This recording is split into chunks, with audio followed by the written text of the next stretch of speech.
to another edition of BC Talks. Black Corner is a premier membership platform and business directory connecting, elevating and supporting Black-owned businesses. We provide bespoke marketing to raise brand awareness and a supportive community network where we encourage businesses to pay it forward. We are empowering and elevating Black-owned businesses and amplifying the Black voice in the room. Today, I am so pleased and really excited to welcome Precious Zumbika Lwanga.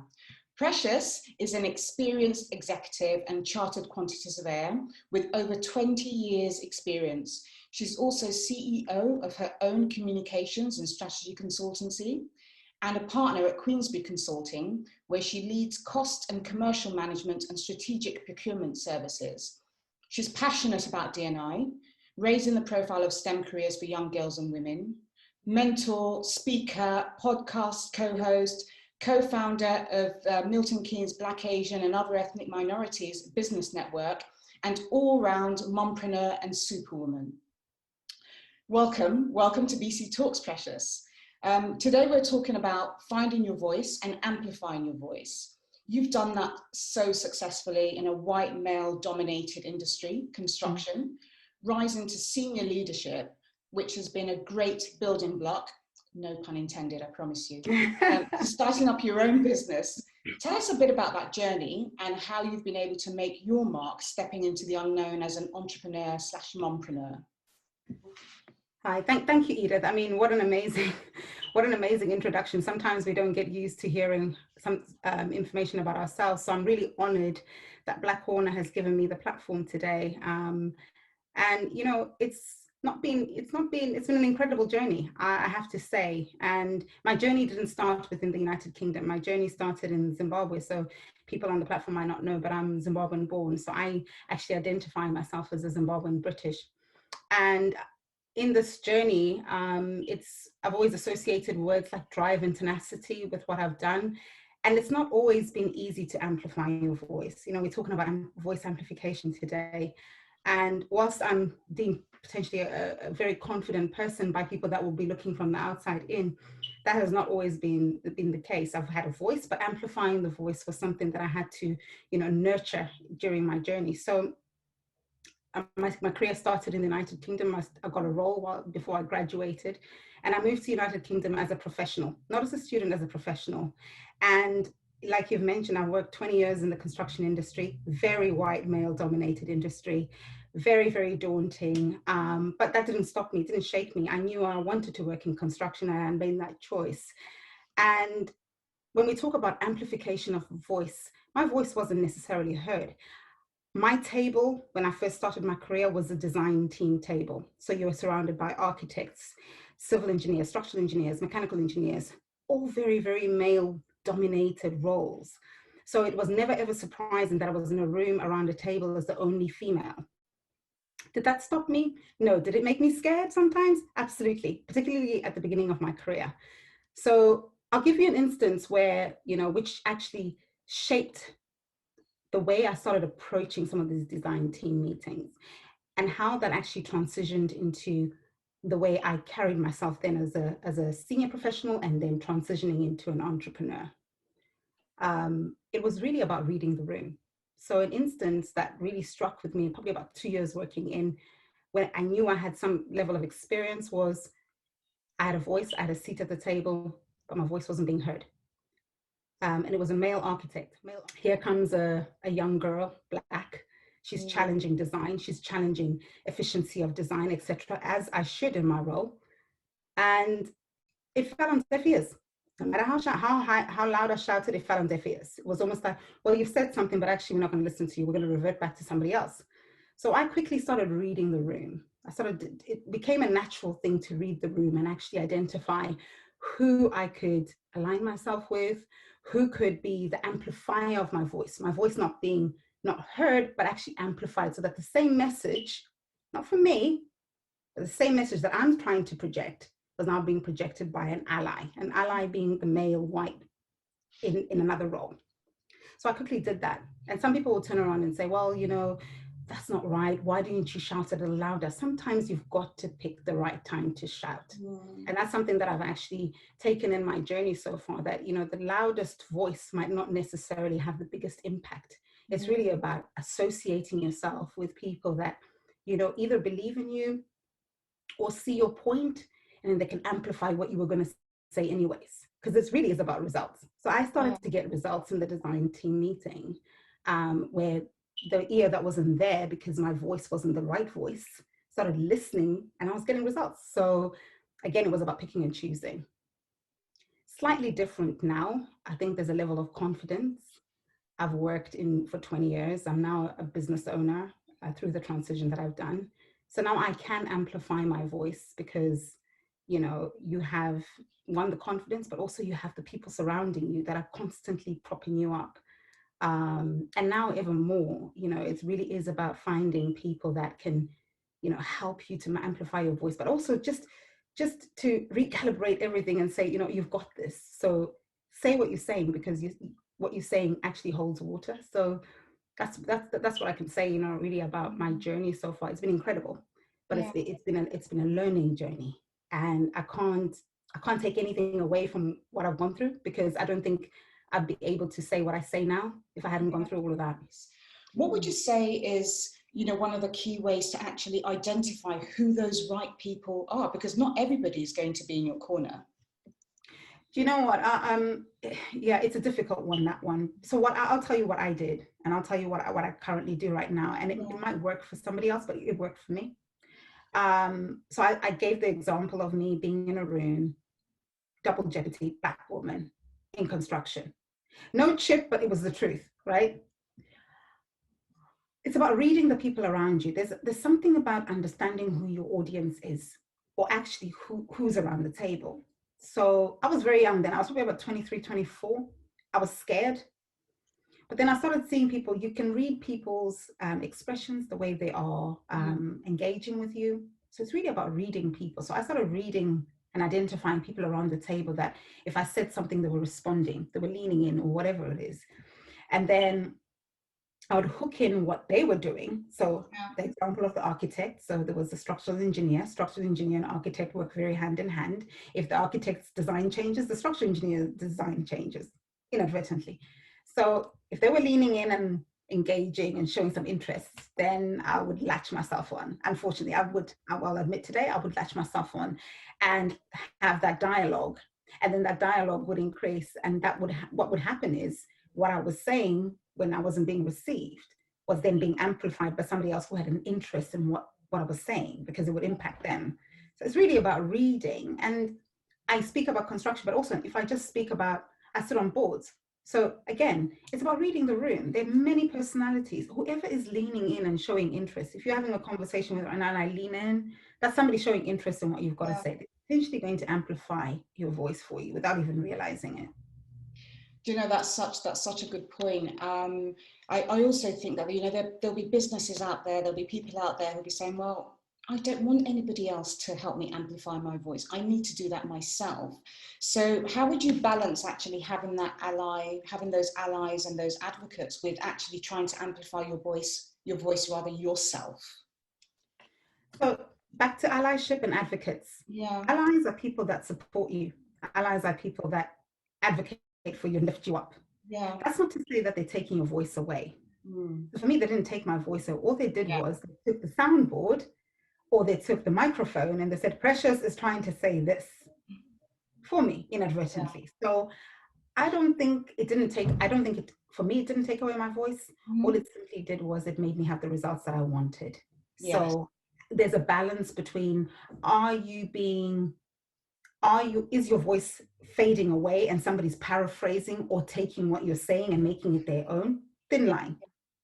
Or if you're in the same room with somebody and they're saying what you're saying in the same manner that you're saying, and they're addressing you, or, you know, bringing you into the conversation, that's amplification in my world. That's amplification, because then it's somebody saying exactly what you were saying and reinforcing what you were saying, so you can still get the same result. Brilliant. What about networking? So is it ever time to say, oh, do you know what, I've got enough contacts now, I can just go out there and do everything that I need to do based on what the, you know, the connections I already have?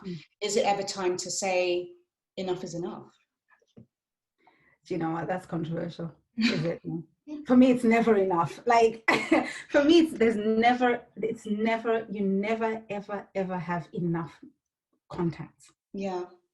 And I mean, I used to get so tired of networking before when I was in the city, and all you would do is go network. I mean, you do this. We met at a networking event, didn't we? Right? Yeah. You go to one, it's exactly the same thing, but what you were bringing and building was your social capital. So I'll say you never have enough networking. So some of the networks and the people that I met in my professional career, I can draw upon them now as an entrepreneur. I can be like, you know, guess what? I've started this. I will post stuff on LinkedIn. People will respond. They will engage. They'll ask, so what are you doing? You can never, ever, ever have enough of a network, and you can never, ever stop networking.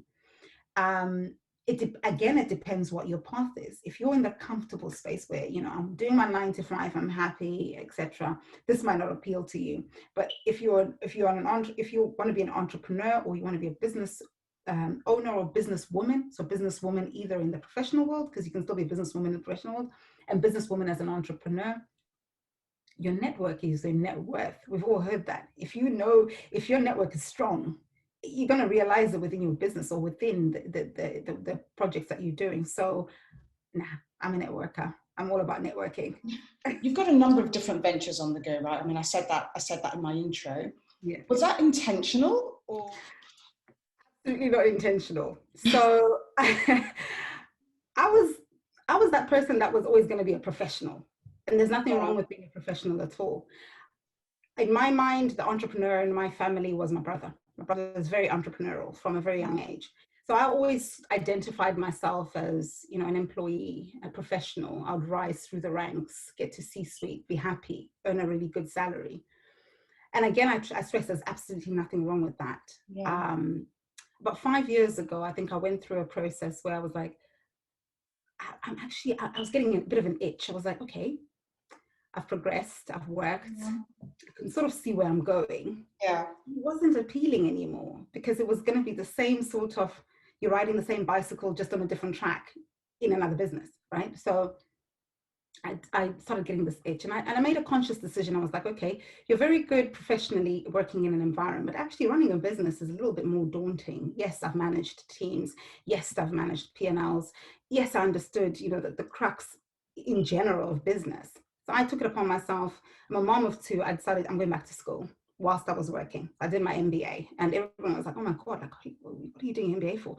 And I knew right then that I needed to educate myself. So one of the things about, again, amplifying your voice, if you have the knowledge, sometimes, you know, you hold water with what you say. So I knew if I was in a room and I actually owned a business, if I didn't really educate myself with some of the tools and skills, I would fall short. So I went back to school. So it wasn't by design. Yeah. It was never, ever in the plan.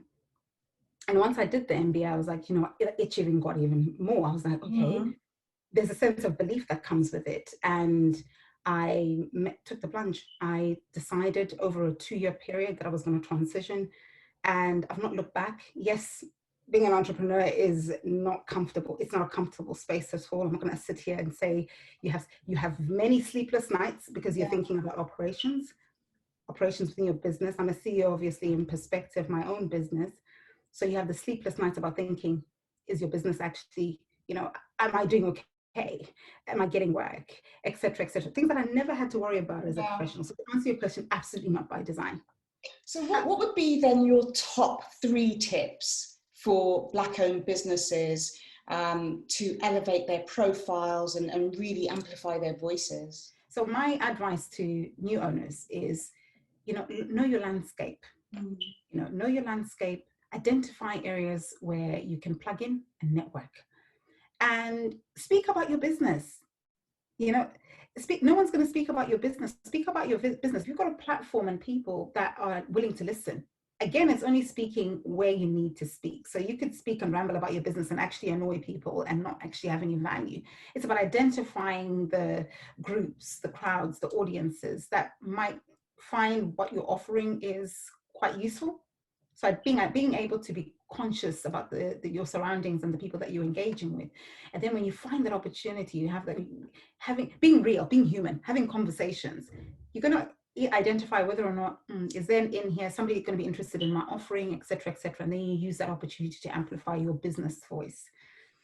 The other thing as well that I touched on, and I cannot stress this more because I refer to this all the time, is your village. Your village is so important because there are people that are going to be very honest with you.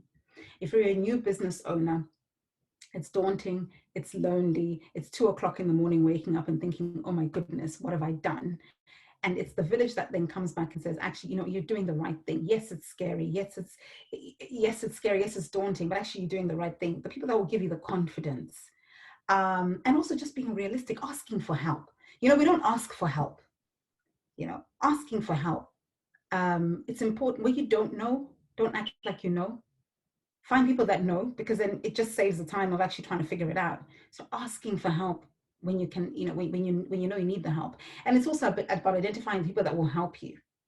So say, for example, you're a Black business owner, you're looking for funding, you don't even know where to start. You go to these networking events, you target it to funding, finance, etc. You speak to somebody, and if you still don't understand, ask, who can I speak to actually find out the funding options within my area of remit? We don't ask, you know. It's really about asking and being vulnerable, and then connecting with like-minded people. I can't stress that. You know, the people you surround yourself with are likely to manifest in the stuff that you're doing. So surround yourself with like-minded people. So I'm not going to let you leave rather without you telling us a little bit about Perspective. So Perspective is a PR, comms and strategy business.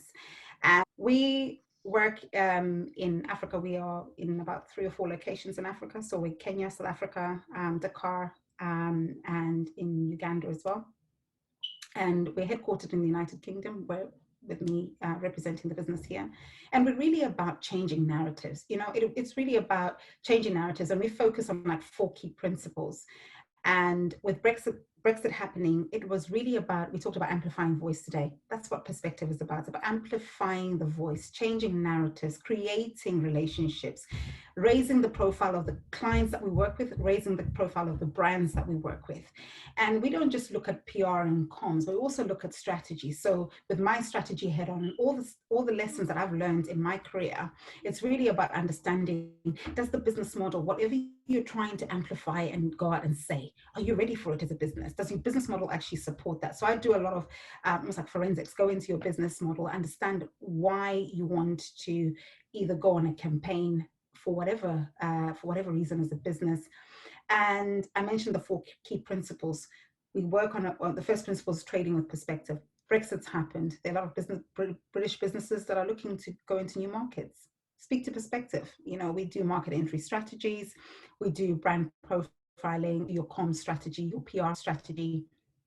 Sectors with Perspective, we work with different sectors. All our partners, I've got 2 partners, we're Black, female-owned business, it's 3 women, and all of us are pulling on our experiences and we're focusing on sectors. So we've got public relations, one of my partners really strong in governments, UN, etc., World Bank. Those are the type of clients she's worked with in the past. And me, construction, infrastructure, energy. Those are the sectors that we're working in. And also just general PR, so which is quite sector agnostic. We are happy to work in whatever sector, as long as we are comfortable that we can amplify your voice.